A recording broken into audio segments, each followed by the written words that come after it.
The digital fortress. Sounds pretty epic, right? Well, today, we're actually going to build one.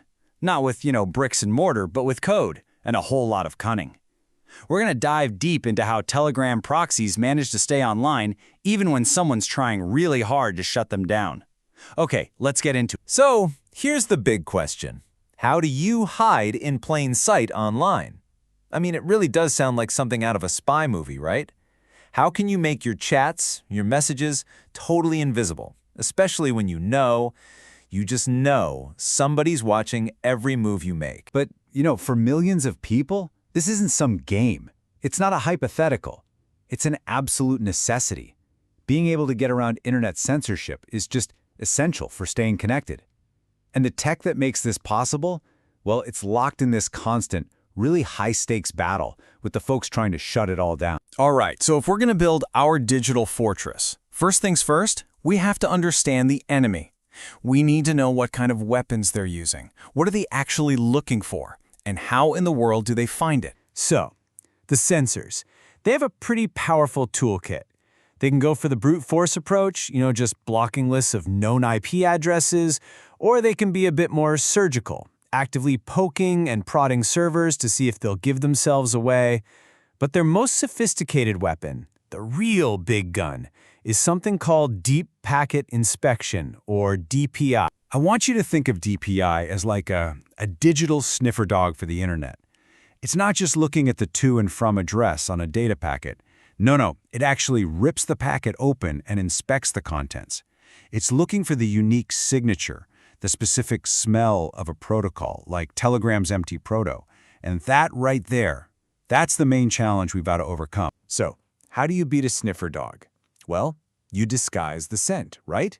You make it smell like something else. And that brings us to the very first layer of our digital fortress, good old-fashioned camouflage. The entire goal here is to make our proxy traffic look like something completely different, something boring. Take a look at this. On one side, you've got your normal, standard proxy traffic. To a DPI system, this stuff sticks out like a sore thumb. The packet sizes, the patterns, it's a dead giveaway. But then, look at the other side. That is obfuscated traffic. It's been cleverly disguised to just blend in with the billions and billions of other data packets flying around the internet. Now, the main tool for pulling off this disguise is a really clever technique called fake TLS. All it does really is add a specific little prefix, E, to the proxy's secret code. And this one simple trick, it makes the whole connection look like a standard secure TLS handshake. The exact same kind your browser uses every time you connect to your bank or shop online. And this is where the genius of it really comes in. This whole technique, it forces the censor into an impossible position. By making the proxy traffic look exactly like the essential encrypted web traffic that basically runs the entire modern internet, they have a choice. They can either let the proxy traffic slip through unnoticed, or they'd have to block all of it and basically blake the internet for everybody. Not a great choice for them. Okay, so camouflage is great, but it's not enough on its own. Think about it. Even a perfectly hidden object, if it stays in the same place for too long, is eventually going to get found. So the second layer of our fortress is all about making the target impossible to pin down. It's about becoming a moving target. And how do they do that? Through a really dynamic strategy called IP rotation.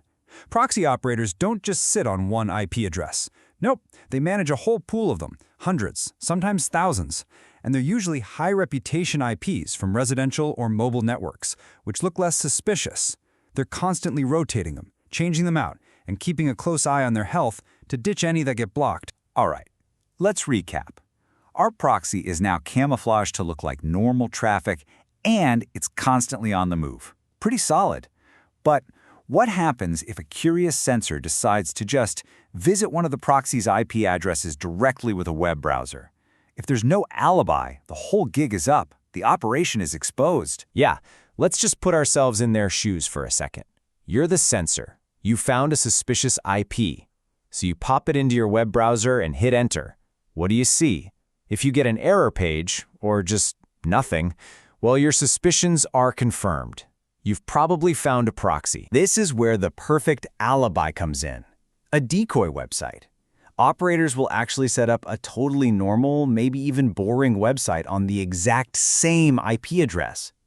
The magic that makes this possible is a piece of tech called SNI. You can think of it like a really smart traffic cop. It sees a regular web browser trying to connect, it sends it to the boring decoy website.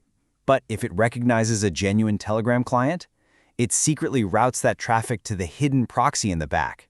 It's brilliant. Okay, now we're getting into the really advanced stuff, the deepest layers of the fortress. This is where operators start using some seriously sophisticated network tricks to create even more decoys, dead ends, basically making the true location of the proxy almost impossible to trace back. One of the absolute cleverest tactics here is something called domain fronting. So to anyone watching, it looks like you're just connecting to some massive, unblockable service. Think Google or Amazon Web Services.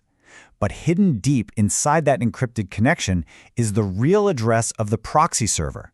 The big, trusted service is basically being used as an unwitting front for the whole operation. And here's another powerful method, proxy chaining. With this, the first MTProxy server you connect to, it's not the final destination at all. It's just the first link in a chain. It grabs your traffic and immediately forwards it through another encrypted tunnel to a totally different server, maybe even in a different country. This creates layers upon layers of misdirection that are just incredibly difficult for anyone to unravel. But you know, all this incredible technology, fake TLS, IP rotation, decoys, chaining, at the end of the day, it's just a set of tools. The real winning edge, that comes from the person actually wielding those tools, the proxy operator. And believe me, not all proxy software is created equal. The operator's choice of tool is a deeply strategic one. They might go with an Erlang-based proxy because they need sheer performance and the most advanced obfuscation. Or they might pick one written in Go because it's light on resources and has great built-in support for that chaining we just talked about. Even the official baseline C version has its place for a quick, simple setup. Every one of these choices directly impacts just how strong their fortress will be. And the server itself? The fortress, it has to be hardened. We're talking about applying rigorous, hardcore server security. This means setting up super strict firewall rules to control every bit of traffic coming in and out. It means using tools that can automatically spot and ban suspicious attackers. It means protecting against those nasty DDoS attacks that try to flood the server. It means isolating the whole environment in something like Docker. And, maybe most importantly, it means keeping every single piece of software constantly updated, because just one little vulnerability is all it takes to bring the whole thing crashing down. You know, there's a quote from the source material that just sums this all up perfectly. It says that a resilient setup relies on a defense-in-depth strategy. There's no single magic bullet here. True resilience comes from that combination of everything. The camouflage, the moving targets, the decoys, the chaining, all of it managed with really diligent ongoing maintenance. And that maintenance part is so key. Because what we're really talking about here is a relentless, never-ending game of cat and mouse. As soon as the operators develop a new way to hide, the sensors are already working on a new way to find them. It's a continuous cycle that demands constant adaptation and constant learning. It never stops. And this really brings us back to the human impact of it all. Behind every single one of these resilient proxies, there's a dedicated operator. Just think about that. The vigilance, the expertise, the sheer effort of just one person carefully applying all these layers of defense can be the very thing that keeps a vital line of communication open for thousands and thousands of people. So that brings us to our final question to leave you with. In this endless race for digital freedom, as the tech on both sides gets more and more sophisticated, what's the ultimate tool? What really makes the difference? Is it the elegance of the code, or the complexity of all these network tricks, or is it the persistent, the adaptive, the incredibly vigilant human spirit sitting right there behind the keyboard? Something to think about. Thanks for joining me on this Explain.